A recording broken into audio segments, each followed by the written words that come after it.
धर्म स्नेही सत श्रद्धालु यहाँ पर उपस्थित आप सभी भव्यवर पुंडरीक पुण्यात्मा महानुभाव आचार्य भगवान शिवकोटि मुंडराय द्वारा विरचित रत्नमाला ग्रंथ की वाचना में विगत दिवस देख रहे थे, जहाँ पर आचार्य महोदय ने पात्र दान से संबंधित प्ररूपित किया। उत्तम मध्यम जघन 3 प्रकार के पात्र होते हैं। यथा योग्य उनकी भक्ति होती है और उन्हें आहार दान, औषध दान, शास्त्र दान, अभय दान 4 प्रकार का दान देना चाहिए। इसके साथ साथ पिच्छी, कमंडलू, शास्त्र इत्यादि उपकरण दान देना चाहिए। इस प्रकार का विषय कल देख रहे थे। आगे श्लोक नंबर 30 भी देख लिया था, जिसमें ये विषय देखा था, गृहस्थ गृह कार्य करते समय पंचसूना के माध्यम से जो पाप का आशय करता है, वह सब पाप अतिथि दान के माध्यम से धुल जाता है। जैसे रक्त का दाग रक्त से नहीं धुलता, जल से धुल जाता है, उसी प्रकार पात्र दान देने से गृह आरंभ संबंधी पाप प्रक्षालित होते हैं। अब श्लोक नंबर 31 देखते हैं। 30 तक कोई जिज्ञासा पूछना हो तो पूछ सकते हैं। 31वें श्लोकार्थ यहाँ देखेंगे। फिर कुछ पूछना 1 से लेकर 30 तक कहीं भी। आहारा भय वैषज्य, आहारा भय वैषज्य, आहारा भय वैषज्य, शास्त्रदानादि विधतः, शास्त्रदानादि विधतः, शास्त्रदानादि विधतः, चतुर्धा दान मामनातम, चतुर्धा दान मामनातम,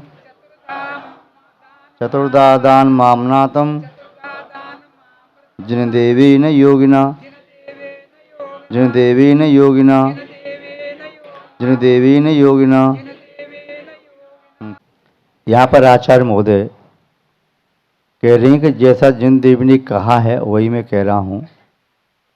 जिन देवीन, जिन देव के द्वारा योगी नाम योगियों के लिए 4 प्रकार के दान की बात कही है कि योगियों को जो भव्य श्रावक व श्राविका 4 प्रकार का दान देता है। आहारा भय वैषज्य, आहार, अभय, वैषज कहिए तो औषधि, शास्त्र, दानादि भेदत है। ये 4 प्रकार के भेद से जो दान दिया जाता है। 4 प्रकार के संघ में ऋषि, आर्यका, श्रावक और श्राविका, तो 4 प्रकार के संघ होते हैं। 4 प्रकार का संघ जिन शासन की प्रभावना करने में समर्थ होता है। यदि एक प्रकार का संघ भी कम कर दिया जाए तो जिन शासन का रथ आगे बढ़ नहीं पाएगा। जो गाड़ी 4 पहिए से चलती है, उसमें से 1 पहिया निकाल दिया जाए तो 3 पहिए से गाड़ी चलती नहीं। तो यहाँ पर ये बताया चतुर्धा दान, ये 4 प्रकार का दान दानम आमनातम कहा गया है। जिन देवी न, जिन देव के द्वारा योगियों के लिए, यानी साधुओं को 4 प्रकार का दान। यहाँ साधु शब्द उपलक्षण मात्र है, केवल साधुओं को ही नहीं देना है, अपन 4 प्रकार के संघ को यथायोग्य देना है। अर्थ एकदम सरल है, तो इसका ज़्यादा व्याख्या करना आवश्यक नहीं है। फिर भी कुछ पूछना हो तो पूछ सकते हैं। इतना ध्यान रखना है कि 4 प्रकार का दान देते समय विवेक पूरा लगाना है। आहार दान देना है तो विवेक पूर्वक क्या द्रव्य देने के योग्य है, क्या नहीं है, देने की आहार की विधि क्या है, दाता के क्या लक्षण हैं, क्या गुण हैं, क्या दाता के आभूषण हैं, क्या दाता के दूषण हैं, दान के क्या अतिचार हैं, इन सबको समझ करके यदि देता है तो फिर दान में विशेषता आती है। आचार्य भगवान उमा स्वामी महाराज ने लिखा है, विधि द्रव्य दात्री पात्र विशेषा तद विशेषा। विशेष विधि से दान दो तो पुण्य विशेष होता है, विशेष पात्र को दो तो विशेष पुण्य होता है, दाता विशेषता से दे तो पुण्य होता है, विशेष वस्तु का दान दे तो विशेष होता है। तो विशेषता दान के फल में इन सब के माध्यम से आती है। अभय दान, संसार के प्रत्येक प्राणी को अभय की भावना रखना। संसार में कोई अपना शत्रु नहीं, सब अपने मित्र हैं। तो मित्र के प्रति भाव होता है कि उसके कष्ट को दूर करो। मित्र का अर्थ ही होता है, आचार्य पूज्यपाद स्वामी जी ने श्रवा सिद्धि में परिभाषा दी है, परेशु दुखेशु अभिलाषा मैत्री। दोषों के प्रति अदुख की अभिलाषा अर्थात सुख की अभिलाषा, किनका दुख दूर हो, सुख प्राप्त हो, वह मैत्री भावना है। तो संसार के सभी प्राणी के प्रति मैत्री की भावना रखते हुए सबको अभयदान देना, सबके प्राणों की रक्षा हो। शास्त्रदान, वैश्य दान, औषधि दान, औषधि देना है तो प्राशक हो, मर्यादित हो, शुद्ध हो। औषधि दान की अनुमोदना मुनि महाराज भी करते हैं और शास्त्रों दान आता है कि नंदी शेन नाम के मुनि महाराज थे, उन्होंने औषधि दान आदि दिलाया। एक देव परीक्षा के लिए आया तो उस देव ने मुनि के विषय में आया, मुझे 5 साल के देश की गायों का घी चाहिए, वहाँ का दाल चाहिए, वहाँ का ये चीज़ चाहिए, तो मैं रोग से मुक्त हो सकता हूँ। मुनि महाराज रिद्धिधारी थे, उन्होंने वैश्य व्यवस्था करा करके दिया।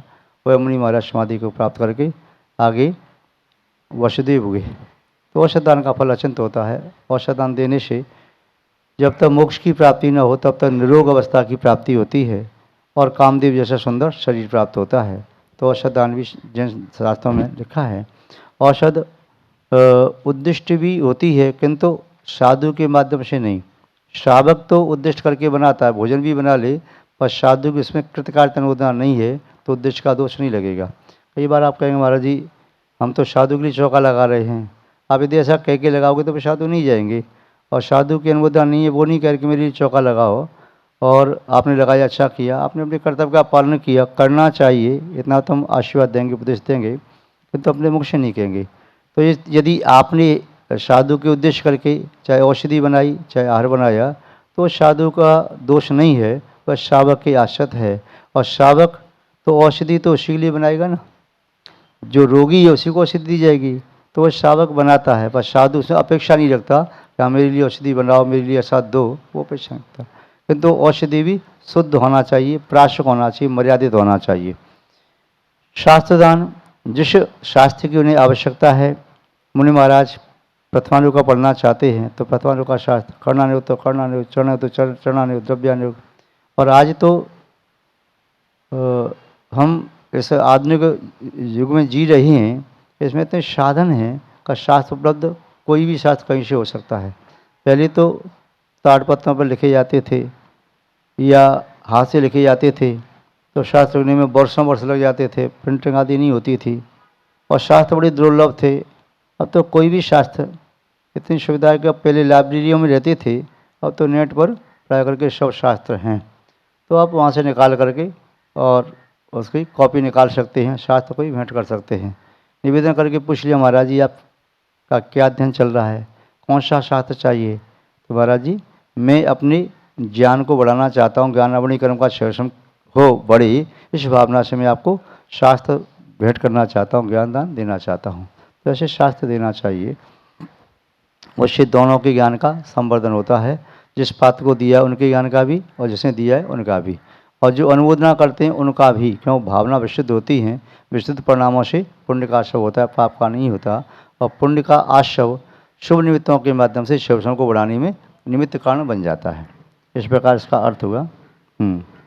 यदि आपके 4 बेटे होते और हमसे पूछते कि 4 बेटों में कौन सा बेटा आपका ठीक है, जिनवाणी 4 भागों में विभाजित है, प्रथमानुयोग, कर्णानुयोग, चरणानुयोग, हम आपसे पूछें कौन सा अनुयोग सही है, तो सब अपने अपने स्थान पर सब महत्वपूर्ण हैं। आहारदान भी महत्वपूर्ण है। आचार्य कुमार स्वामी कार्तिकेय जी ने लिखा है कार्तिकेय अपेक्षा में कि आहारदान श्रेष्ठ है। क्यों श्रेष्ठ है कि आहारदान में 4 दान आ जाते हैं। और कैसे आ जाते हैं, बोले आहार देते हैं मुनि महाराज को, तो आहारदान तो आहारदान है ही। और सबसे बड़ा रोग है क्षुधा, क्षुधा रूपी रोग को दूर किया उस आहार के माध्यम से, तो औषधि दान भी हो गया। यदि आहार दान नहीं देंगे तो शास्त्रों का भले ही आपका ढेर लगा हुआ है, पढ़ेंगे नहीं, चक्कर आएंगे बिना पढ़े ही, और जो पढ़ लिया है वह भी भूल जाओगे। भोजन पेट में पहुंच जाए तो ठीक है, भूखे भजन होय गोपाला, जो रखी तेरी कंठी जो तरकी तेरी माला। तो बिना भोजन के कुछ नहीं होगा। तो बोले ज्ञान दान भी तभी होता है।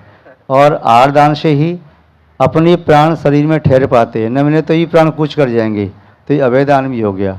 तो स्वामी कुमार कार्तिकेय ने कहा कि आहार दान में आहार दान भी है, औषधि दान भी है, शास्त्र दान भी है, अभय दान भी है।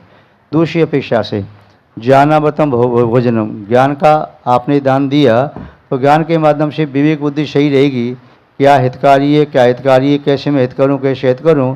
तो इसमें भी चारों दान हो सकते हैं।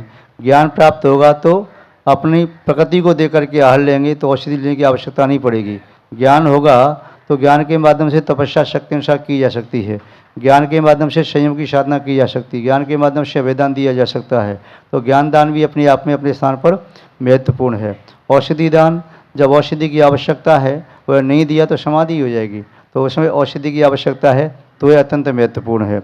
अभेदान सभी प्राणियों को दिया जाता है, और साधु को बशत का दान कहें तो बशत का दान जब आवश्यकता है तो बशत का दे दीजिए ठहरने के लिए, नहीं तो कोई सर्दी ज़्यादा पड़ी तो सवेरे तक तो उनको समाधि हो जाएगी। तो इसलिए बशत का वहाँ आवश्यक है तो वो भी दो। हर समय एक चीज़ को हम महत्वपूर्ण नहीं कह सकते, प्रत्येक वस्तु, प्रत्येक दान, प्रत्येक चीज़ अपने अपने स्थान पर महत्वपूर्ण होती है। एक छोटा सा प्रसंग सुना दें, 1-2 मिनट हो जाएगा। किसी पिता के 4 बेटे थे। बड़ा बेटा था, शादी के योग हुआ, लड़की वाली देखने के लिए आए। पिता कहने लगा वाह, यही मेरा लड़का ऐसा है हीरा, सब में श्रेष्ठ है बस। और लड़की वालों ने शादी कर दी। दूसरी बेटा शादी के योग हुआ, लड़की वाले आए, कहने लगा बड़ा बेटा तो ऐसे ही है, दूसरी नंबर लड़का मेरा हीरा है, जो कुछ है सब इसकी दम जमूड़ा है। उसकी शादी हो गई। तीसरे नंबर के देखने आए तो उसका कहने लगे, तो तब भी कहने लगा सही। तो चौथे नंबर के आए। पड़ोसी ने कहा शेठ जी एक बात समझ में नहीं आती, जब पहली लड़की को देखने आई थी तब कहते ये हीरा है, फिर दूसरे को हीरा कहा, फिर तीसरे को हीरा कहा, और फिर अब आप कहती हो ये हीरा है, वो सब तो कूड़ा कचरा है। बात क्या है? बोले भैया जिसकी शादी होती है ना उसके गीत गाए जाते हैं, दूसरे के नहीं गाए जाते। बाप बैठा है तो घोड़ी पर बाप नहीं बैठता, दूल्हा बैठता है। तो जिस समय हम जिसकी अपेक्षा करते हैं, व्याख्या करते हैं, उस समय वही महत्वपूर्ण होता है। हम एकांततः नहीं कह सकते कि ज्ञान दान ही महत्वपूर्ण है। विद्वान लोग क्या करते हैं कि औषधि दान, आहार दान, अभय दान या वशत का दान, उपवन दान का पत्ता साफ करने के लिए वो शास्त्रों के शब्द ज्ञान को महत्व देने के लिए कहते हैं अरे ज्ञान दान महत्वपूर्ण है। किंतु ज्ञान दान का आशय शब्द दान नहीं है, ज्ञान दान का आशय है उनके अंदर भाव शुद्ध ज्ञान प्रकट हो, तब तो वह शास्त्र देना सार्थक है। यदि भाव शुद्ध ज्ञान प्रकट नहीं हो रहा है, उस शब्द ज्ञान के देने से अहंकार का संवर्धन हो रहा है, तो हम समझते हैं वह भी वरदान के स्थान पर अभिशाप बन सकता है। इसे विवेक पूर्वक सभी दानों को देना उचित होगा। एक प्रसंग सुनाएं। गुरुकुल में जब पांडव, कौरव, नारायण श्री कृष्ण आदि सब शिक्षा प्राप्त कर रहे थे, उस समय एक याचक गुरुकुल में आया और युधिष्ठिर से कुछ याचना करने लगा। युधिष्ठिर किसी काम में व्यस्त थे तो उन्होंने कह दिया कि कल आना, मैं तुझे कल दे दूंगा। याचक जाने लगा। भीम ये सब दर्शकों दूर से देख रहे थे कि मेरे बड़े भाई ने याचक को कुछ दिया नहीं और ये कह दिया कल आना, मैं कल दे दूंगा। तो भीम सीधे गए और जाकर के वहाँ मंदिर में शंख रखा था, शंख बजाने लगे। सभी विद्यार्थी इकट्ठे हो गए। आश्चर्य हुआ, शंख क्यों बजाया? शंख तो तब बजाया जाता है जब भगवान का अभिषेक आदि पूजा अर्चना भक्ति की जाती है या विजय प्राप्त की हो। तो पूछा भीम से क्या हुआ, शंख आपने असमय में क्यों बजाया? शंख तो बजाया जाता है पूजा भक्ति आरती के समय या विजय प्राप्त होती है युद्ध में। तो बोले हाँ विजय प्राप्त की है ना। बोले किसने? बोले मेरे बड़े भाई युधिष्ठिर ने। बोले युद्ध तो किया ही नहीं। बोले ये तो आश्चर्य की बात है, बिना युद्ध की ऐसी विजय प्राप्त की है, 3 लोक में किसी ने ऐसी विजय प्राप्त की नहीं आज तक। सबका आश्चर्य हुआ, क्या विजय प्राप्त की? बोले मेरे बड़े भाई युधिष्ठिर ने काल पर विजय प्राप्त कर ली, मृत्यु पर विजय प्राप्त कर ली। युधिष्ठिर चौंके, भाई मैंने कैसे विजय प्राप्त की? बोले आपने यदि काल पर विजय प्राप्त नहीं की होती तो याचक से ये नहीं कहते कल आना, कल दे दूंगा। इसका आशय है आपको अपनी मृत्यु का ये भरोसा है कि कल तक मृत्यु आपकी नहीं होगी। उन्हें थोड़ा सा खेद हुआ, पश्चाताप हुआ, ठीक मैंने गलत किया। और उस याचक को बुलाया। वो दाएं हाथ में सोने का कड़ा पहनते थे तो सोने का कड़ा था, उन्होंने बाएं हाथ से निकाला और बाएं हाथ से निकाल के याचक को देने लगे।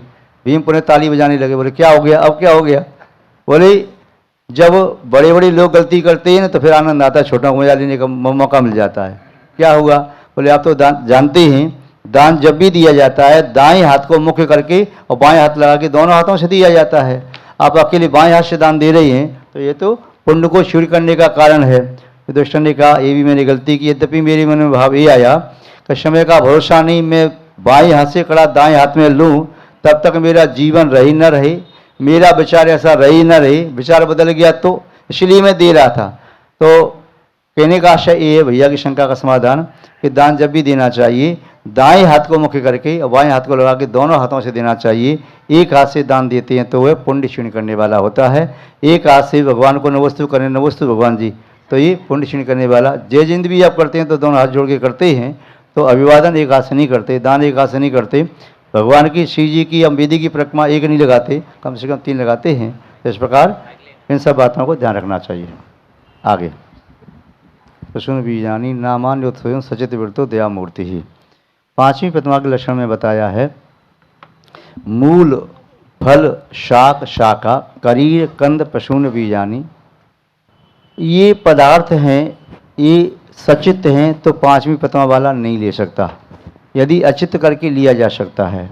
मूल का आशय होता है जड़, औषधि में कई वृक्षों की जड़ों का प्रयोग किया जाता है और सूखी जड़ों का प्रयोग कर सकते हैं, कोई हर्ज नहीं। फल, वृक्षों के फल भी औषधि के रूप में काम में आते हैं, या फल उदर पूर्ति के लिए भी खाए जाते हैं, तो उनको भी अचित करके उसको छिन्न भिन्न करके या गर्म पानी से धो करके या उनमें नमक आदि डाल करके तो उसे ले सकते हैं। मूल फल शाक पत्ती आदि की भाजी है तो उसे उबाल करके उसे लेते हैं। जो पत्ती प्रत्येक वनस्पति की पत्ती है, साधारण नहीं है, उसमें तो जीव अनंत होते हैं। मूल फल शाक शाखा या किसी वृक्ष की शाखाएं जो टहनी है, यदि औषधि के काम आती है तो उसको भी ले सकते हैं, सुखा करके या उसे प्राशुक करके। मूल फल शाक शाखा करीर, करीर का अर्थ होता है कौंपलें। कई बार औषधि आदि में किसी वृक्ष की कौंपलें भी काम आती हैं तो उन कौंपलों को भी ले सकते हैं, किंतु प्राशुक करके।